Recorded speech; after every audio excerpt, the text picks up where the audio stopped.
Hello बच्चों, मैं स्मिता बिजलवान स्वागत करती हूँ आपका आईसीटी वर्चुअल क्लासरूम में। आशा करती हूँ आप सभी स्वस्थ होंगे और अच्छे से अपनी पढ़ाई कर रहे होंगे। आज हम पढ़ने जा रहे हैं क्लास 6 की साइंस। अब क्लास 6 साइंस में जो हमारा चैप्टर है वो है सॉर्टिंग मटेरियल इनटू ग्रुप्स, यानी कि वस्तुओं के समूह बनाना। जैसे कि आप सब जानते हैं कि ये चैप्टर हम अपने प्रीवियस लेक्चर में खत्म कर चुके थे। हमने अच्छे से चैप्टर को डिटेल में डिस्कस कर लिया था। एक एक पॉइंट को, जो भी प्रॉपर्टीज थी, विशेषताएं थी, उन सभी को हमने अच्छे से डिस्कस कर लिया था। आज हम इसके क्वेश्चन आंसर करने जा रहे हैं। तो क्वेश्चन आंसर करने से पहले एक बार फिर से हम चैप्टर का अच्छे से रिवीजन कर लेंगे। ठीक, रिवीजन करने के बाद, एक क्विक रिवीजन करने के बाद हम जो है इसके क्वेश्चन आंसर्स को डिटेल में डिस्कस करेंगे और कुछ एक्स्ट्रा क्वेश्चन आंसर्स भी इसके साथ साथ हम करेंगे। चलिए, तो सबसे पहले वस्तुओं के समूह बनाना। अब वस्तुओं के समूह क्यों बनाए जाते हैं, क्यों जो है हम वस्तुओं के समूह बनाते हैं, क्यों हमें ये चैप्टर पढ़ने की जरूरत पड़ रही है कि वस्तुओं के समूह बनाना, क्यों ऐसा क्यों है। देखो बच्चों, ऐसा इसीलिए है कि जब हम वस्तुओं के क्या कर लेते हैं, समूह बना लेते हैं, तो इससे क्या हो जाता है, हम जिस भी वस्तु के बारे में, जिस भी पदार्थ के बारे में स्टडी कर रहे हैं, अध्ययन कर रहे हैं, वो उसके अध्ययन को कैसा बना देता है, इजी बना देता है और कन्वीनियंट बना देता है। हमारे लिए क्या हो जाता है, आसान हो जाता है और समय भी हमारा बच जाता है। जैसे कि जैसे जैसे मैं कह रही हूँ कि टेबल है, कुर्सी है, दरवाजा है, अलमारी है। ठीक, ये सभी वस्तुएं लकड़ी से बनती हैं, लकड़ी से बनती हैं। ठीक है, तो अगर हम इनके बारे में अलग अलग पढ़ेंगे, टेबल के बारे में और टेबल की जो विशेषताएं हैं उसके बारे में अलग पढ़ेंगे।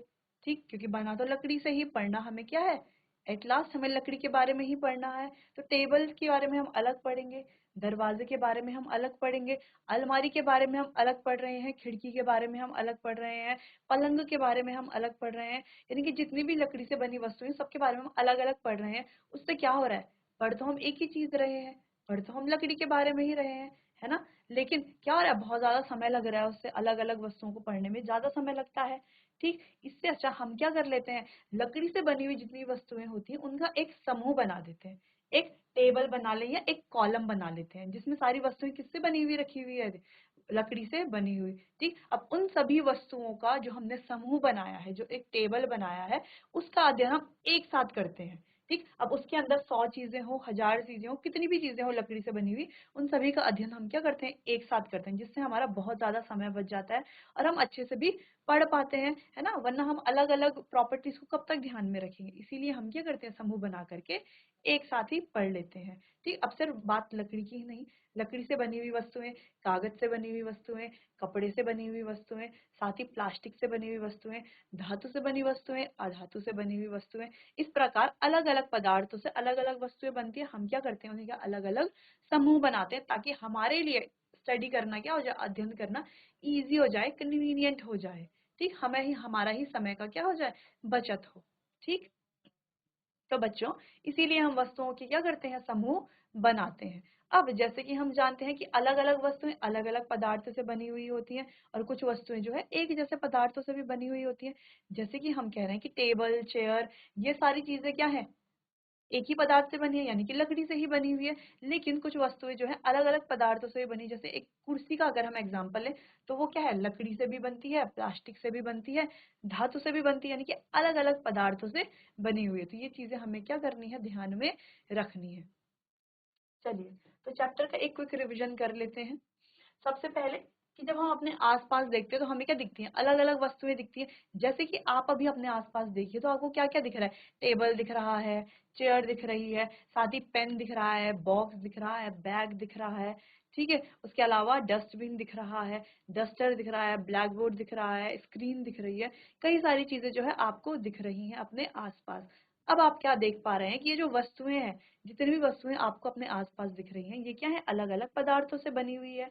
ठीक, अब अगली चीज, both desk and chair are made from wood while pen and dustbin are made using plastic. अब यहाँ पर कहा जा रहा है कि जैसे कि डेस्क और चेयर, यानी कि मेज और कुर्सी जो है वो किससे बनी हुई है, लकड़ी से बनी हुई है, जबकि पेन और डस्टबिन जो है वो किससे बना हुआ है, प्लास्टिक से बना हुआ है। तो कुछ पदार्थ जो है वो एक जैसे, कुछ वस्तुएं जो है वो एक जैसे पदार्थ से बनी हुई होती हैं और कुछ वस्तुएं जो है वो अलग अलग पदार्थों से बनी हुई होती हैं। ठीक, अब कौन सी वस्तु कौन से पदार्थ से बनेगी, ये किस पे डिपेंड करेगा, ये किस पे आधारित है, किस पे आधारित है कि कौन सी वस्तु कौन से पदार्थ से बनेगी। जैसे हमने कहा कि गिलास है, ठीक, एक गिलास हमने लिया जिसमें हम पानी पीते हैं, गिलास।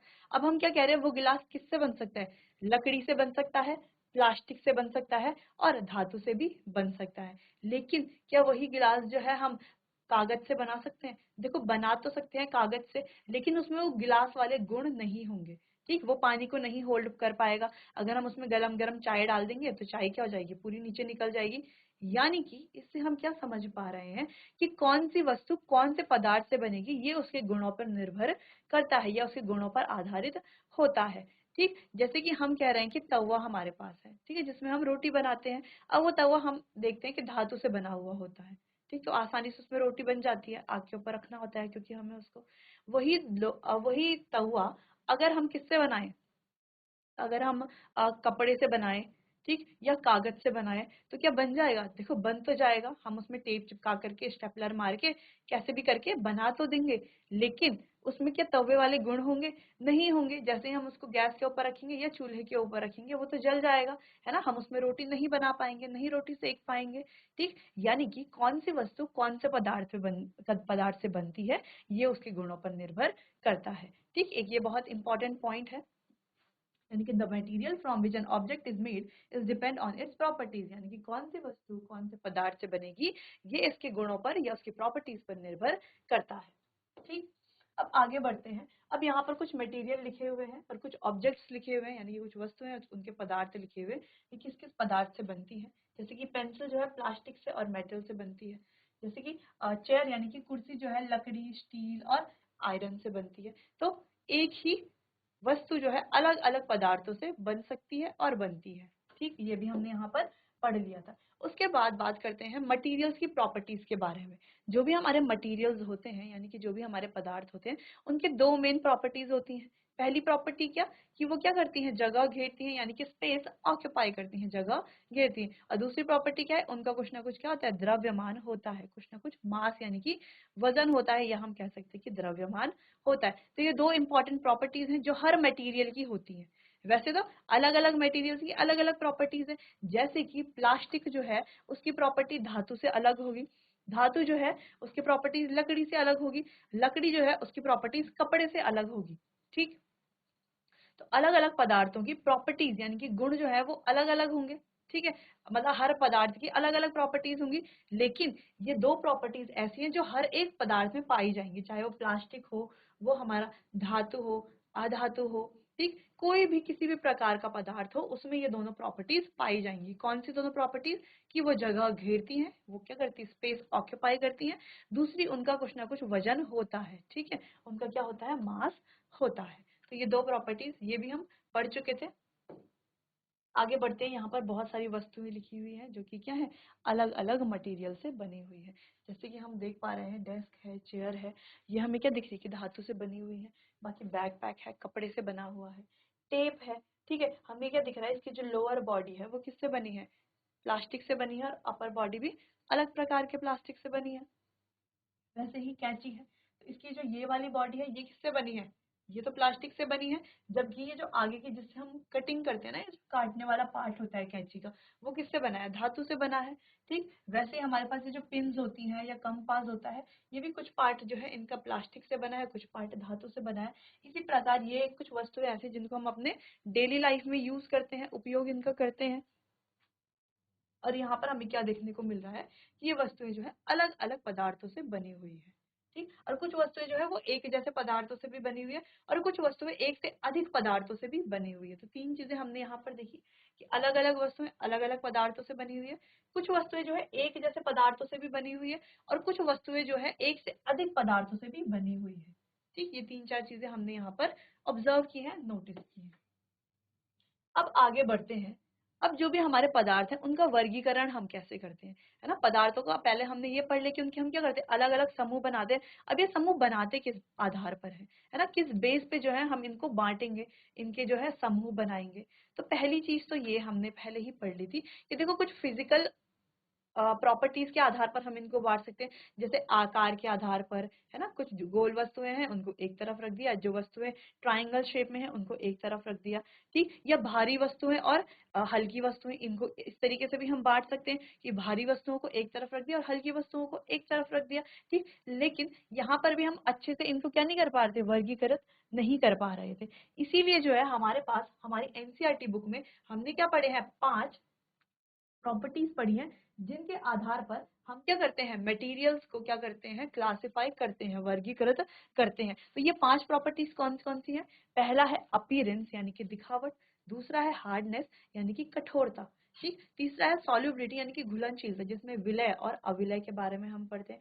अगला है हमारा डेंसिटी यानी कि घनत्व, जिसमें हम कौन सी वस्तुओं की डेंसिटी ज्यादा होती है, कौन सी वस्तुओं की डेंसिटी कम होती है, घनत्व ज्यादा होता है, घनत्व कम होता है, ये हम यहाँ पर हमने पढ़ा है। जिसमें जिनकी डेंसिटी ज्यादा होती है वो क्या होते हैं, डूब जाते हैं, जिनकी डेंसिटी कम होती है वो क्या होते हैं, तैरते हैं, ठीक। फिर ट्रांसपेरेंसी यानी कि पारदर्शिता, यहाँ पर इसके आधार पर हमने 3 भागों में क्या करते हैं, हम वस्तुओं को या पदार्थों को बांटते हैं। पहले कौन से पदार्थ, जो हमारे पारदर्शी पदार्थ होते हैं, दूसरे जो हमारे अपारदर्शी पदार्थ होते हैं, और तीसरे जो हमारे पारभासी पदार्थ होते हैं, ठीक। तो 3 भाग में हम इनको बांटते हैं। कैसे कैसे, एक बार इनको भी डिटेल में देख लेते हैं, फिर हम इनके क्वेश्चन आंसर्स करेंगे। तो पहला है अपीयरेंस यानी कि दिखावट के आधार पर। तो दिखावट के आधार पर बच्चों हम 2 तरीके से इनको बांटते हैं, 2 ग्रुप्स में हम इनको बांटते हैं, या 2 समूह हम इनके बनाते हैं। पहला जो कैसे होते हैं, हमारे शाइनी होते हैं। शाइनी यानी कि जिनमें कुछ चमक होती है, जैसे कि हमारे धातु हैं, ठीक। जैसे कि सोना है, चांदी है, कॉपर है, ये जो हमारे धातु हैं ये कैसे होते हैं, शाइनी होते हैं, यानी कि चमकदार होते हैं, लस्ट्रस इन्हें कहा जाता है। तो इनको हम एक ग्रुप में रखते हैं। और जो नॉन शाइनी, जिनमें कोई लस्टर नहीं होता, यानी कि किसी भी प्रकार की कोई चमक नहीं होती, उनको हम एक अलग ग्रुप में रखते हैं। तो इस प्रकार दिखावट के आधार पर हम 2 ग्रुप बनाते हैं। एक तरफ उन वस्तुओं को रखा जाता है जिनमें लस्टर होता है, और एक तरफ उन वस्तुओं को रखा जाता है जिनमें लस्टर नहीं होता, ठीक। मुख्यतः लस्टर में हम हमेशा उनको रखते हैं, जैसे कि जो हमारे धातु होते हैं उनमें लस्टर होता है, और नॉन लस्टर में उनको रखा जाता है जो हमारे अधातु होते हैं, जिनमें लस्टर नहीं होता, ठीक। आगे बढ़ते हैं कठोरता के आधार पर, है ना, कठोरता के आधार पर।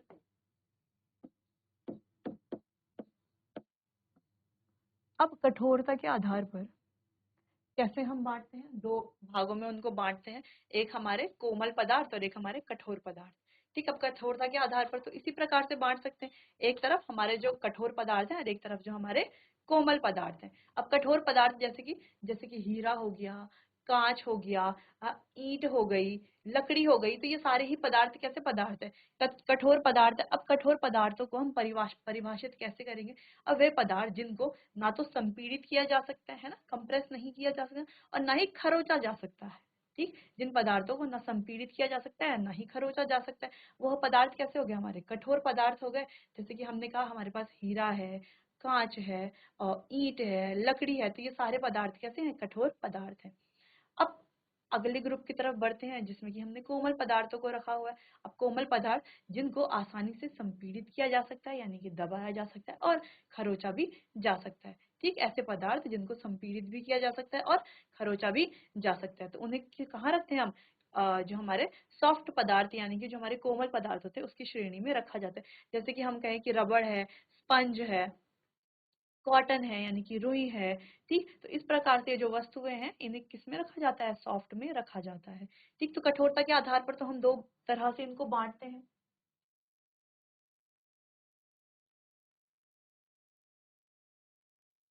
अब आगे सॉल्युबिलिटी यानी कि घुलनशीलता के आधार पर, ये तो हमने बहुत अच्छे से बहुत डिटेल में पढ़ा था, ठीक। यानी कि जो वस्तुएं जो है जल में घुल जाती हैं उन्हें क्या कहा जाता है, विलय कहा जाता है, और जो जल में नहीं घुलती उन्हें अविलय कहा जाता है, ठीक। तो घुलनशीलता के आधार पर हम 2 ग्रुप्स बनाते हैं।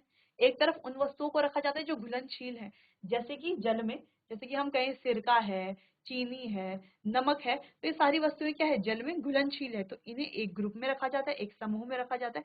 जबकि जो घुलनशील नहीं है, जैसे कि तेल है, पत्थर है, कपड़ा है, तो ये सारी वस्तुएं जल में घुलनशील नहीं है, इसीलिए इन्हें क्या किया जाता है, अलग ग्रुप में रखा जाता है, ठीक। अब जो घुलनशील है उन्हें क्या कहा जाता है, विलय पदार्थ कह सकते हैं, या विलय वस्तुएं या विलय पदार्थ हम कहते हैं। और जो घुलनशील नहीं है उन्हें क्या कहा जाता है, अविलय यानी कि इनसॉल्युबल, ठीक। तो ये भी हमने अच्छे से डिस्कस कर लिया था। अगर जो भी हम यहाँ पर रिवीजन कर रहे हैं इसके बीच में आपको कोई भी कंफ्यूजन होता है तो आप हैंड रेज करके मुझसे पूछ सकते हैं। चलिए, तो अब आगे बढ़े। अगला था हमारा डेंसिटी यानी कि घनत्व। ठीक, अब डेंसिटी के आधार पर कैसे हम वस्तुओं को बांटते हैं। अब इसके आधार पर वस्तुओं को बांटना बहुत आसान है। कैसे? इसके आधार पर हम दो ग्रुप्स बनाते हैं। दो ग्रुप्स कौन कौन से? एक में उनको रखा जाता है जिनका घनत्व कम होता है और एक में उन्हें रखा जाता है जिनका घनत्व ज्यादा होता है। ठीक, अब ध्यान रखने वाली बात ये थी कि जिनका घनत्व ज्यादा होता है वो वस्तुएं जल में डूब जाती हैं। जैसे कि कोई पत्थर है, कोई सिक्का है, ठीक है, कोई धातु की वस्तु है, यानी कि जो भारी वस्तु है जिनका घनत्व ज्यादा है, तो ऐसी वस्तुएं क्या हो जाती हैं? जल में डूब जाती हैं। ठीक, और दूसरी तरफ जिनका घनत्व कम है ऐसी वस्तुएं जल में तैरती हैं, फ्लोट करती हैं, जैसे कि पत्ता है, कोई कपड़ा है, कोई कागज है, कोई पेंसिल है, ठीक, कोई प्लास्टिक की कोई वस्तु है हल्की।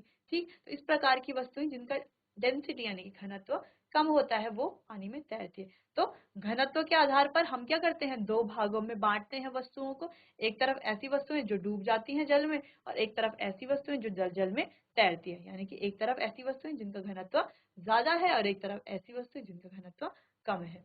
ठीक, तो यहाँ पर भी कोई कंफ्यूजन नहीं होनी चाहिए। काफी बार हम इसे पढ़ चुके हैं। जैसे कि हम यहाँ पर इमेज देख पा रहे हैं, इनकी डेंसिटी क्या है? कम है, इसीलिए जल में तैर रहे हैं। जैसे कि बलून है, ये प्लास्टिक की बॉटल है, प्लास्टिक की बॉल है, ठीक, ये शटल कॉक है। दूसरी तरफ इनकी डेंसिटी क्या है? ज्यादा है, तो ये क्या हो रहा है? पानी में डूब रहे हैं। जैसे कि ये पत्थर है, ये भारी ग्लास है, ठीक है, ये मेटल से बनी हुई बॉल है। ठीक, चलिए, अब आगे हमारा लास्ट टॉपिक देखिए, ट्रांसपेरेंसी यानी कि पारदर्शिता। इसके आधार पर ये एक लौता ऐसा हमारी प्रॉपर्टी है जिसके हम क्या करते हैं? तीन पार्ट में डिवाइड करते हैं। क्या करते हैं? तीन पार्ट में। अभी तक हमने जितने भी पढ़े सब में हम क्या कर रहे थे? दो दो पार्ट में डिवाइड कर रहे थे, चाहे वो कोई भी प्रॉपर्टी हो। ठीक, लेकिन ट्रांसपेरेंसी यानी कि पारदर्शिता के आधार पर हम क्या करते हैं? तीन भागों में उसको बांटते हैं। एक तरफ ऐसे पदार्थों को रखा जाता है जो पारदर्शी होते हैं। पारदर्शी यानी कि जिनके आर पार हम स्पष्ट रूप से देख सकते हैं। ठीक, दूसरी तरफ उन वस्तुओं को रखा जाता है जिन्हें अपारदर्शी यानी कि ओपेक ऑब्जेक्ट कहा जाता है। अब अपारदर्शी वस्तुएं कौन सी? जिनके आर पार हम स्पष्ट रूप से नहीं देख सकते। ठीक, और पारभाषी तीसरा होता है हमारा पारभाषी। अब यहाँ पर यानी कि पारभाषी में हम वस्तुओं के आर पार तो देख सकते हैं लेकिन स्पष्ट रूप से नहीं देख सकते आर पार। ठीक है, आर पार देख सकते हैं लेकिन स्पष्ट रूप से नहीं। जैसे कि हम कह रहे हैं कि कोई ग्लास है, ठीक है, जिसमें क्या है? धुंध लगी हुई है, तो उसके आर पार हम नहीं देख सकते ना, है ना। जिससे या कोई ग्लास है जिसके ऊपर पाला पड़ा हुआ है तो वो कैसा रहता है? ब्लर रहता है, तो उसके आर पार हम नहीं देख सकते। तो ऐसी वस्तु क्या हो जाती है? हमारी पारभाषी वस्तु या पारभाषी पदार्थ हो जाता है। ठीक, तो यहाँ पर होता है हमारा चैप्टर खत्म। और एक और हमने यहाँ पर एक इम्पॉर्टेंट पॉइंट पढ़ा था कि जिनके आर पार पूरी लाइट क्या होती है? पास होती है, उन्हें क्या कहा जाता है? पारदर्शी। जिनके आर पार पूरी नहीं लेकिन थोड़ा बहुत लाइट पास होती है उन्हें क्या कहा जाता है? पारभाषी। ठीक, और जिन वस्तुओं के आर पार बिल्कुल बिल्कुल भी लाइट पास नहीं होती ऐसी वस्तुओं को कहा जाता है ओपेक, यानी कि जो हमारे अपारदर्शी वस्तुएं होती है। ठीक, चलिए, तो यहाँ पर होता है हमारा चैप्टर खत्म। उम्मीद है आपको ये चैप्टर जो है अच्छे से समझ आया होगा। इसका रिवीजन भी हमने कर लिया है। रिवीजन हमने बहुत जल्दी जल्दी में किया है क्योंकि चैप्टर को हम काफी डिटेल में पढ़ चुके थे। चलिए, तो अब बारी आती है इसके क्वेश्चन आंसर्स की। अच्छा, क्वेश्चन आंसर से पहले यहाँ पर जो है वस्तुएं लिखी हैं कुछ ट्रांसपेरेंट यानी कि पारदर्शी, ट्रांसपेरेंट यानी कि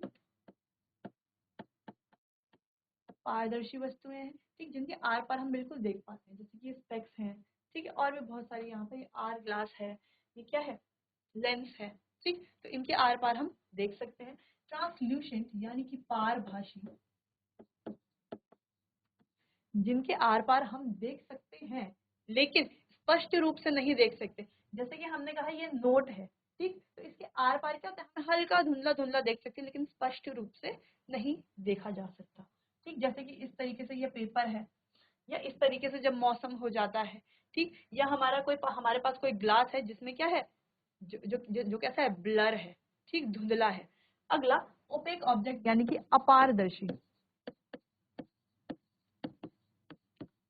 अब ये वस्तुएं जिनके आर पार हम बिल्कुल ही नहीं देख सकते, जैसे लकड़ी है, लोहा है, कुछ भी चीज है जिनके आर पार हम कंप्लीटली नहीं देख पाते, ठीक, तो ऐसी वस्तुएं क्या हो जाती है, हमारी अपारदर्शी वस्तुएं हो जाती हैं, ठीक है, होती हैं।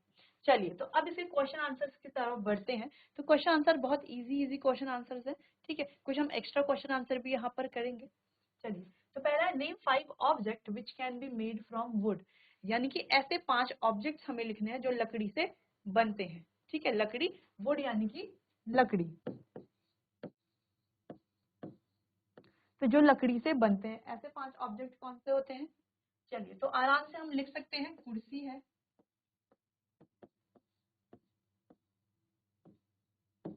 टेबल है, बल्ला, बैट आपने देखा होगा वो भी लकड़ी से बनता है, बल्ला है, ठीक, इसके अलावा दरवाजा है,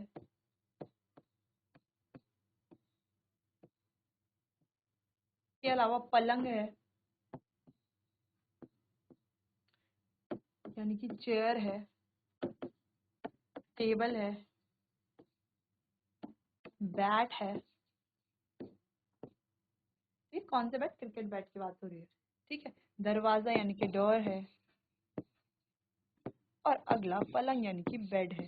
तो ये कुछ वस्तुएं हैं जो लकड़ी से बनती हैं। इसके अलावा बहुत सारी वस्तुएं हैं, विंडोज हैं, ठीक है, और भी बहुत सारी वस्तुएं आपने देखी होगी। देखो, कुछ चम्मच जो है, स्पून जो है लकड़ी से, कुछ क्रॉकरी, कुछ हमारे पास बर्तन ऐसे होते हैं जो लकड़ी से भी बनते हैं, ठीक है, तो वो भी हम लिख सकते हैं। लेकिन 5 सेफ ऑब्जेक्ट्स जो हमने यहाँ पर लिख दिए हैं जो किससे बनते हैं, लकड़ी से बनते हैं। चलिए, तो नोट कर लीजिए, आप अपनी मर्जी से कोई और 5 ऑब्जेक्ट या अलग अलग ऑब्जेक्ट भी लिख सकते हैं। चलिए, तो इसे नोट कर लीजिए।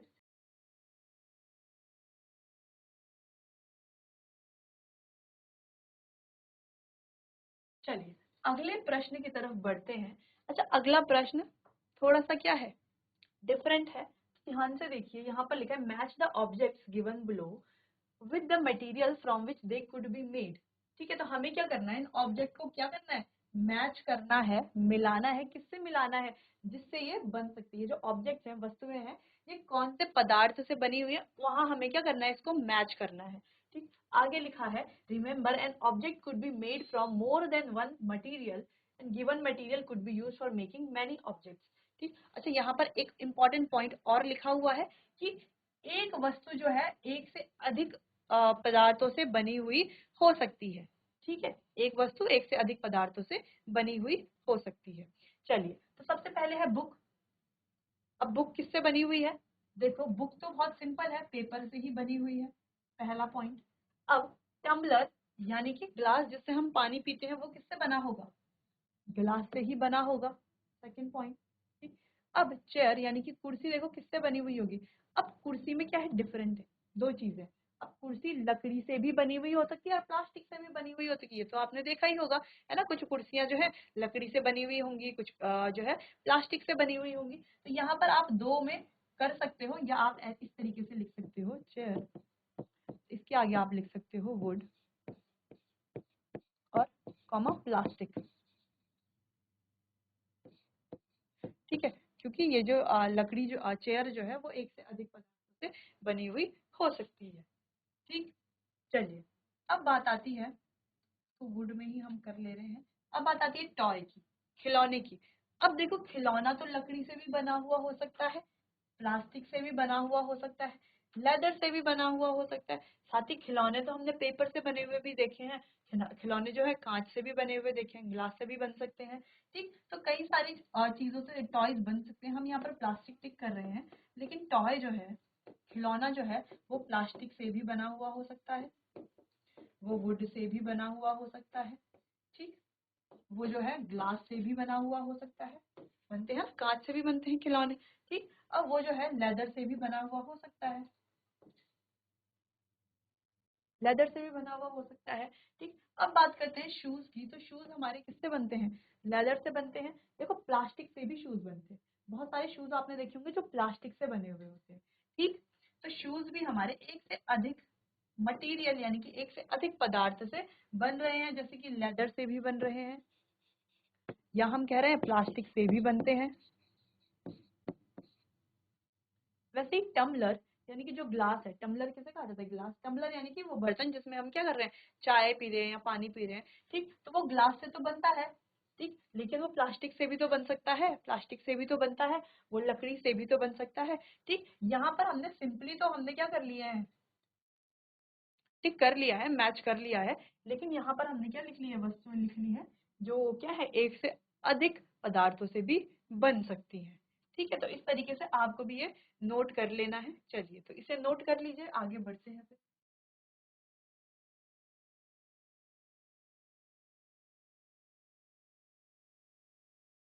चलिए, आगे बढ़ते हैं। अच्छा, इसमें जो क्वेश्चन आंसर है बहुत सिंपल सिंपल है। ठीक, इसीलिए जो है कुछ एक्स्ट्रा क्वेश्चन आंसर्स भी आपको करने हैं, जो कि चैप्टर में क्या है, जो चैप्टर के पॉइंट ऑफ व्यू से इंपॉर्टेंट है। एक्सरसाइज जो एनसीईआरटी में है वो आपको करनी ही है, लेकिन इसके अलावा कुछ एक्स्ट्रा क्वेश्चन आंसर्स भी हम करेंगे। तो पहले हम एनसीईआरटी की एक्सरसाइज कर लेते हैं, फिर हम एक्स्ट्रा क्वेश्चन करेंगे। चलिए, तो यहाँ पर ट्रू फॉल्स है कुछ, है ना, सत्य असत्य कथन। तो हमें देखना है कौन से कथन सत्य है, कौन से असत्य है। चलिए, stone is transparent while glass is object. तो यहाँ पे कहा जा रहा है स्टोन यानी कि पत्थर जो है वो ट्रांसपेरेंट है, यानी कि पारदर्शी है, जबकि जो ग्लास है, ग्लास क्या है, यानी कि कांच जो है वो क्या है, अपारदर्शी है। तो क्या ये सही है या गलत है? सोचिए इसे एक बार। देखो, यहाँ पर कहा जा रहा है पत्थर ट्रांसपेरेंट है, पत्थर क्या है, पारदर्शी है। तो क्या पत्थर ट्रांसपेरेंट है, पत्थर के आर पार हम देख सकते हैं? नहीं देख सकते ना, तो यहाँ पर ये क्या है, ये तो बिल्कुल गलत हो गया। स्टोन क्या है, ट्रांसपेरेंट नहीं होता। ठीक है, वाइल ग्लास इज ओपेक। अब कह रहा है कि कांच जो है वो क्या है, ओपेक है, यानी कि अपारदर्शी है। तो क्या ग्लास यानी कि कांच जो है वो अपारदर्शी है? नहीं, वो तो पारदर्शी है। तो ये उल्टा हो गया ना, ग्लास को यहाँ पर ट्रांसपेरेंट होना चाहिए था और स्टोन को यहाँ पर ओपेक होना चाहिए था। तो ये स्टेटमेंट कैसा हो जाता है, हमारा फॉल्स स्टेटमेंट हो जाता है, यानी कि असत्य कथन हो जाता है। ठीक, a notebook has lustre while eraser does not. अब यहाँ पर कहा जा रहा है कि जो नोटबुक है यानी कि कॉपी है, उसमें क्या है, लस्टर है, यानी कि चमक है, जबकि इरेजर में नहीं है। लेकिन ये कथन भी कैसे असत्य है? देखो, नोटबुक में किसी प्रकार का लस्टर होता है या किसी प्रकार की चमक होती है? नहीं होती, इसीलिए ये कथन भी कैसा है, हमारा असत्य कथन है। अब लिखा है चॉक डिजोल्व इन वाटर। अब जो चॉक है वो क्या होती है, पानी में क्या हो जाती है, जल में क्या हो जाती है, डिजोल्व हो जाती है, यानी कि घुल जाती है पूरे तरीके से। ठीक, अब इसको तो आप करके देख सकते हैं। आप क्या कीजिए, किसी बर्तन में या किसी ग्लास में, किसी बीकर में पानी लीजिए। ठीक, उसमें क्या डालिए, चॉक का पाउडर डालिए। अब उसे किसी चम्मच की मदद से या किसी स्टीलर की मदद से डिजोल्व करने की, घोलने की कोशिश कीजिए। तो आप क्या देखेंगे कि जो चॉक है वो पानी में, जल में अच्छे से नहीं घुलती। ठीक है, चॉक के जो पार्टिकल्स है, जो उसके कण होते हैं छोटे छोटे, वो हमें पानी में ज्यों के त्यों दिखाई देते हैं, वो बिल्कुल भी पानी में घुलनशील नहीं होते। अगर हम बात करते हैं नमक की, ठीक है, नमक को अगर हम जल में डालते हैं तो वो तो अच्छे से घुल जाता है नमक। नमक के कोई भी कण हमें जल में नहीं दिखाई देते, क्योंकि वो जल में पूरी तरीके से घुल जाता है।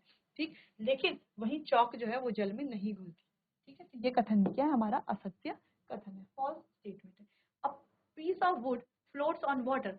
अब हम कह रहे हैं कि लकड़ी का एक टुकड़ा जो है वो जल में क्या करता है, फ्लोट करता है, यानी कि तैरता है। यानी कि जो लकड़ी है, वुड है, उसकी जो डेंसिटी है वो क्या है, कम होती है जल से। ठीक है, डेंसिटी कम होती है, इसीलिए तो ये फ्लोट करता है। तो क्या लकड़ी का टुकड़ा जल में फ्लोट करता है? बिल्कुल फ्लोट करता है। ये कैसा कथन है, हमारा सत्य कथन है, ट्रू है। ठीक, आगे, sugar does not dissolve in water. चीनी यानी कि शक्कर जो है वो जल में डिजोल्व नहीं होती, जल में नहीं घुलती। लेकिन जैसे कि हम देखते हैं कि जो चीनी है वो जल में क्या हो जाती है, आसानी से डिजोल्व हो जाती है। ये एक्सपेरिमेंट हमने किया भी है। ठीक, जब हमने सॉल्युबिलिटी वाला पोर्शन यहाँ पर पढ़ा था तो वहां पर हमने अच्छे से इसको डिस्कस भी किया था। तो यानी कि ये क्या है, हमारा ट्रू नहीं, ये क्या है, फॉल्स है, क्योंकि शुगर जो है वो पानी में अच्छे से डिजोल्व हो जाती है, जल में अच्छे से डिजोल्व हो जाती है।